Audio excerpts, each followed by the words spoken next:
എല്ലാവർക്കും നമസ്കാരം. ഇന്ന് നമ്മൾ വീഡിയോ എടുക്കാൻ പോകുന്നത് ഈ ചിപ്സിനെ പറ്റി പറയാൻ വേണ്ടിയാണ്. ഇത് നിങ്ങളിപ്പോൾ ഇൻസ്റ്റാഗ്രാമിൽ കുറേ കണ്ടിട്ടുണ്ടാവും. ഇപ്പം ഇത് കുറേ പേർക്ക് സംശയമുണ്ട്, ഇത് ഫ്രീസ് ഡ്രൈഡ് ആണോ, അല്ലെങ്കിൽ ഇത് വാക്യൂം ഫ്രൈഡ് ആണോ, വാക്യൂം ഡ്രൈഡ് ആണോ, അല്ലെങ്കിൽ സാധാരണ ഉണക്കുന്നതാണോ, ഇതൊക്കെ ഉള്ളൊരു സംശയമാണ്. അപ്പം ഇന്ന് നമ്മളിത് എങ്ങനെയാണ് പ്രോസസ്സ് ചെയ്യണേ എന്ന് പറയാൻ പോവാണ്. ആദ്യമേ തന്നെ പറയട്ടെ, ഇപ്പം നിങ്ങൾ ഈ കാണുന്ന ചിപ്സ് ഇതൊരിക്കലും ഫ്രീസ് ഡ്രൈഡ് അല്ല, ഇത് വാക്യൂം ഫ്രൈഡ് ചിപ്സ് ആണ്. പിന്നെ എല്ലാവരും ചോദിക്കുന്നത് ഹെൽത്തി ആണോ അല്ലേ എന്നുള്ളതാണ്.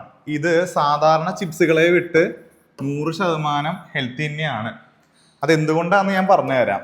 അതിനു മുമ്പ് ഇതിൻ്റെ പ്രോസസ്സ് എങ്ങനെയാണെന്നുള്ളത് നിങ്ങളൊന്ന് അറിയണം. അപ്പം അത് ലളിതമായിട്ട് പറഞ്ഞു തരാൻ ഏറ്റവും നല്ലത് നമ്മുടെ പ്രഷർ കുക്കർ ഇല്ലേ, പ്രഷർ കുക്കർ വെച്ചിട്ട് ജസ്റ്റ് ഒന്ന് കണക്ട് ചെയ്ത് പറഞ്ഞു തരാൻ വേണ്ടിയാണ്. പ്രഷർ കുക്കറിൽ എന്താ ഉണ്ടാവണേ, ഇപ്പം ഇത് കുക്കറാന്ന് വിചാരിച്ചോളൂ. അപ്പം പ്രഷർ കുക്കറിൽ പ്രഷർ കൂടുതലാണ്. ഈ പ്രഷർ കൂടി കഴിയുമ്പോൾ എന്തുണ്ടാവാന്നറിയോ, നമ്മുടെ വെള്ളത്തിൻ്റെ വാട്ടറിൻ്റെ ബോയിലിംഗ് പോയിന്റ്, വെള്ളം തിളയ്ക്കുന്ന പോയിന്റ്, ബോയിലിംഗ് പോയിന്റ്, ഇത് ഭയങ്കരമായിട്ട് കൂടും. അതുകൊണ്ടാണ് നമ്മൾ ഈ ചിക്കനും മട്ടണും ബീഫും ഒക്കെ പ്രഷർ കുക്കറിൽ ചെയ്യുമ്പോൾ പെട്ടെന്ന് വെന്ത് വരണേ. കാരണം എന്താ, സാധാരണ 100 ഡിഗ്രിയിലായിരിക്കും വെള്ളം തിളയ്ക്കുക. പ്രഷർ കുക്കറിൽ ചിലപ്പോൾ അതൊരു 150 ആകുമ്പോഴായിരിക്കും തിളയ്ക്കുക.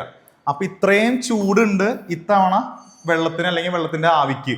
അപ്പം ആ ചൂട് മൊത്തം നമ്മുടെ നോൺ വെജ് ആയിട്ടുള്ള പ്രൊഡക്റ്റുകളിലേക്ക് പോവാണ്. അപ്പം സാധാ ഉരുളിയിൽ ഉണ്ടാകുന്നേക്കാളും 10 മടങ്ങ് സ്പീഡിൽ നമ്മുടെ ഈ ചിക്കനും മട്ടണും ബീഫും ഒക്കെ അതിൽ വെന്ത് വരും. ഇതിൻ്റെ നേരെ ഓപ്പോസിറ്റ് ആണ് നമ്മുടെ വാക്യൂം ഫ്രൈഡിൽ നടന്നുകൊണ്ടിരിക്കുന്നത്. അതെങ്ങനെയാണെന്ന് ഞാൻ പറഞ്ഞുതരാം. ഇപ്പം ഞാൻ പറഞ്ഞു പ്രഷർ കൂടുതലാണ്. വാക്യൂം ഫ്രൈയിങ്ങിൽ എന്താ ഉണ്ടാവണമെന്ന് വെച്ച് കഴിഞ്ഞാൽ, വാക്യൂം തന്നെ പറഞ്ഞു കഴിഞ്ഞാൽ പ്രഷർ 0 ആണ്, പ്രഷർ ഇല്ല. പ്രഷർ ഇല്ലാത്ത പക്ഷം നേരത്തെ പറഞ്ഞ പ്രകാരമാണെങ്കിൽ വെള്ളത്തിൻ്റെ വാട്ടറിൻ്റെ ബോയിലിംഗ് പോയിന്റ് വളരെയധികം കുറവായിരിക്കും. അതായത് നേരത്തെ ഞാൻ പറഞ്ഞു 100 ഡിഗ്രിയിൽ തിളയ്ക്കേണ്ട സാധനം 150 ഡിഗ്രിയിലാണ് പ്രഷർ കുക്കറിൽ തിളയ്ക്കുക എന്നുള്ളത്. ഇവിടെയും 100 ഡിഗ്രിയിൽ തിളയ്ക്കേണ്ട സാധനം ചിലപ്പോൾ ഒരു 35 ഡിഗ്രിയിലൊക്കെ തിളച്ചില്ലാണ്ടാവും. കുറച്ച് ചെറിയ ചൂടിൽ വെള്ളം നീരാവിയായി പോവും. ഈ ഒരു തിയറിയാണ് വാക്യൂം ഫ്രൈയിൽ നമ്മൾ ഉപയോഗിക്കുന്നത്. ഒരു ചേംബറാന്ന് വിചാരിച്ചോ, ഇതാണ് വാക്യൂം ചേംബർ എന്ന് നമ്മൾ വറക്കാൻ പോണ നമ്മുടെ വെസൽ എന്ന് വിചാരിച്ചോ. അപ്പൊ ഇതിൻ്റെ അകത്ത് ഓയിൽ ഉണ്ടാവുമല്ലോ. അപ്പൊ ആദ്യം തന്നെ ഇതിൻ്റെ അകത്ത് നമ്മൾ പ്രഷർ 0 ആക്കാൻ വേണ്ടി ഇതിൻ്റെ അകത്ത് പ്രഷർ 0 ആക്കണം ഈ ചേംബറിൻ്റെ അകത്ത്. അപ്പൊ അതിനൊരു വാക്യൂം പമ്പ് ഉപയോഗിക്കും. വാക്യൂം പമ്പ് ഉപയോഗിച്ചിട്ട് നമ്മൾ ഇതിൻ്റെ അകത്തുള്ള പ്രഷർ മൊത്തം വലിച്ചെടുത്ത് ഇവിടെ പ്രഷർ 0 ആക്കാനുള്ള ശ്രമം തുടങ്ങും. എന്നിട്ട് അടിയിൽ ബർണർ ഉണ്ടാവും ചൂടാക്കാൻ വേണ്ടി. സാധാരണ ഗ്യാസിന്റെ ബർണർ ഉണ്ടാവും, അല്ലെങ്കിൽ തെർമിക് ഫ്ലൂയിഡ് എന്ന് പറഞ്ഞൊരു തെർമിക് ഫ്ലൂയിഡ് ഓയിൽ എന്ന് പറഞ്ഞൊരു എണ്ണയുണ്ട്. അത് വെച്ച് ചൂടാക്കി നമ്മൾ ഈ എണ്ണേനെ തിളപ്പിക്കും. അപ്പൊ ഇത്തവണ ഇത് എന്താ പ്രത്യേകത എന്ന് വെച്ച് കഴിഞ്ഞാൽ, ചെറിയ ചൂടിൽ എണ്ണ തിളയ്ക്കാൻ തുടങ്ങും. അപ്പൊ ഇപ്പൊ നമ്മൾ ഉദാഹരണത്തിന് ഇപ്പൊ വെണ്ടക്കായ ഇതിൻ്റെ അകത്ത് ഇട്ടുവെന്ന് വിചാരിച്ചോ. അപ്പൊ വെണ്ടക്കായല് ചിലപ്പോൾ ഒരു 80 ഡിഗ്രി ചൂടിലൊക്കെ ഇതിന്റെ വെള്ളമൊക്കെ നീരാവിയായിട്ട് അങ്ങ് പോവും. അപ്പൊ ഇതിന് കരിയാനുള്ളൊരു സമയം കിട്ടുന്നില്ല. അപ്പോ ഇതില് ഇപ്പൊ നമ്മൾ സംസാരിച്ചുകൊണ്ടിരിക്കുന്ന വാക്യൂം ഫ്രൈഡ് ആയ കാരണം അതിനെപ്പറ്റി ജസ്റ്റ് ഒന്ന് നിങ്ങൾക്ക് പറഞ്ഞു തരാണ്. ഇതുപോലെയാണ് ഏകദേശം ഈ എക്യുപ്മെന്റ് ഇരിക്കുക. ഞാൻ ഇതിന്റെ ഒരു ഫ്ലോ ചാർട്ട് കാണിച്ചു തരാം, കാരണം ഇങ്ങനെ കണ്ടാൽ നിങ്ങൾക്ക് മനസ്സിലാവില്ല. ഫ്രീസ് ഫ്രയറിനെ പറ്റി അടുത്ത ക്ലാസ്സിൽ പറയുന്നതായിരിക്കും. എല്ലാവരും ഈ ചാനൽ സബ്സ്ക്രൈബ് ചെയ്യുക, മാക്സിമം ഷെയർ ചെയ്യുക. Flow diagram okay. അപ്പൊ ഇതിൽ നോക്കുകയാണെങ്കിൽ അടിയിൽ നിങ്ങൾക്ക് ബർണർ കാണാം. അപ്പൊ ഇത് നമ്മുടെ ചേംബറാണ്, വാക്യൂം ചേംബറാണ്. ഇതിൻ്റെ അകത്ത് ഓയിൽ ഉണ്ടാവും, ഇത് ഫ്രൈയിങ് ഓയിൽ. അതേപോലെ തന്നെ നമ്മൾ ഇതിൻ്റെ അകത്തൊരു സാമ്പിൾ ബാസ്ക്കറ്റ് ഉണ്ടാവും, അതിനൊരു ലിഡ് ഉണ്ടാവും, ഒരു അടപ്പുണ്ടാവും. അതിൻ്റെ അകത്താണ് നമ്മൾ മെറ്റീരിയൽ ഇട്ടിട്ട് വറക്കാൻ ഇടുന്നത്. അപ്പോൾ ആദ്യം തന്നെ ഒരു വാക്യൂം പമ്പ് നിങ്ങൾക്ക് ഇവിടെ കാണാം. ഈ വാക്യൂം പമ്പ് വഴി ഇതിൻ്റെ ഉള്ളിലത്തുള്ള ഇതിനൊരു വാക്യൂം ക്രിയേറ്റ് ചെയ്യും. വാക്യൂം ക്രിയേറ്റ് ചെയ്ത് ഇത് പിന്നെ നമ്മൾ ബർണർ ഓൺ ആക്കി ഒരു 80 ഡിഗ്രി അല്ലെങ്കിൽ ഒരു 75 ഡിഗ്രി ചൂടിൽ പ്രൊഡക്റ്റിനെ നമ്മൾ റോസ്റ്റ് ചെയ്യും. അപ്പോഴാണ് നമുക്ക് ഈ നേരത്തെ പറഞ്ഞ ചിപ്സ് വരുന്നത്.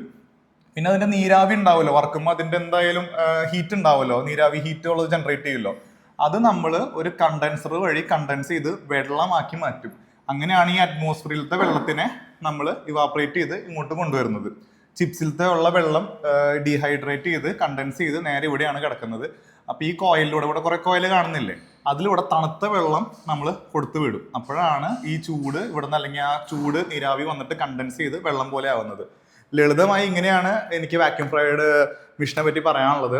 ഇതൊക്കെ നിങ്ങൾ അറിഞ്ഞിരിക്കേണ്ട പുതിയ പുതിയ ടെക്നോളജീസ് ആണ്. ഹീറ്റ് പമ്പ് ഡ്രയർ അതാണ് നമ്മൾ ഉണക്കിയത് വെള്ളത്തിലിടുമ്പോൾ തിരിച്ച് പഴയ പോലെ റീഹൈഡ്രേറ്റ് ആവുന്നത്. അത് 80% മാത്രം റീഹൈഡ്രേറ്റ് ആവുള്ളൂ. റിട്ടോട്ട് നമ്മുടെ ഈ ഒരു കൊല്ലം വരെ കറി എടുക്കുന്നതൊക്കെ റിട്ടോട്ടിലാണ് അത് ഉണ്ടാവുന്നത്. ഫ്രീസ് ഡ്രയർ ആണ് പിന്നെ ഒരു കൺഫ്യൂഷൻ. ഈ ചിപ്സിന്റെ കാര്യത്തിൽ പിന്നുള്ള കൺഫ്യൂഷൻ ഫ്രീസ് ഡ്രയർ ആണെന്നുള്ളതാണ്. ഇത് ഫ്രീസ് ഡ്രയർ അല്ല. പിന്നെ വാക്യൂം ഡ്രയർ ആണ് ശരിക്കും ഇപ്പൊ നമ്മൾ പറഞ്ഞത്. പിന്നെ RF ഡ്രയർ ഉണ്ട്, FBD ഉണ്ട്. എല്ലാവരും മുരിങ്ങ ലീഫിന്റെ ഒരു വീഡിയോ കണ്ടിട്ടുണ്ടാവും. അപ്പോൾ അതിന്റെ ഒരു ബുക്ക് നമ്മൾ ഇപ്പൊ ക്രിയേറ്റ് ചെയ്തേക്കുന്നുള്ളതാണ്. നമ്മൾ അതിന്റെ ഒരു ബുക്ക് ഉണ്ടാക്കുന്നതാണ്. മുരിങ്ങ ലീഫിന്റെ പ്രോസസ്സിങ്ങും അതിന്റെ ഡീഹൈഡ്രേഷൻ എങ്ങനെയാണ് ചെയ്യേണ്ടത്, അതിന്റെ കൾട്ടിവേഷൻ എങ്ങനെ, അതിന്റെ എക്സ്പോർട്ട് മാർക്കറ്റ്, അതിന്റെ പ്രിസർവേഷൻ ടെക്നോളജീസ്. അപ്പൊ ഇതൊരു ബുക്ക് ഫോം ചെയ്തുകൊണ്ടിരിക്കുന്നതാണ്. ഈ ഒരു വിഭാഗത്തിൽ നമ്മൾ നമ്മുടെ വാക്യൂം ഡ്രയറിനെ പറ്റി പരാമർശിക്കുന്നുണ്ട്. നമ്മൾ ഈ മെത്തേഡ്സ് ഓഫ് ഡ്രൈയിങ്ങിൽ എല്ലാം എഴുതിയതിന്റെ കൂട്ടത്തിൽ വാക്യൂം ഡ്രൈയിങ് എഴുതിയിട്ടുണ്ട്. അപ്പൊ അതിൽ നിങ്ങൾക്ക് അതിന്റെ ഒരു ഡ്രോയിങ്, ഇത് വാക്യൂം ഡ്രൈയിന്റെ ഒരു ഡ്രോയിങ് ആണ്.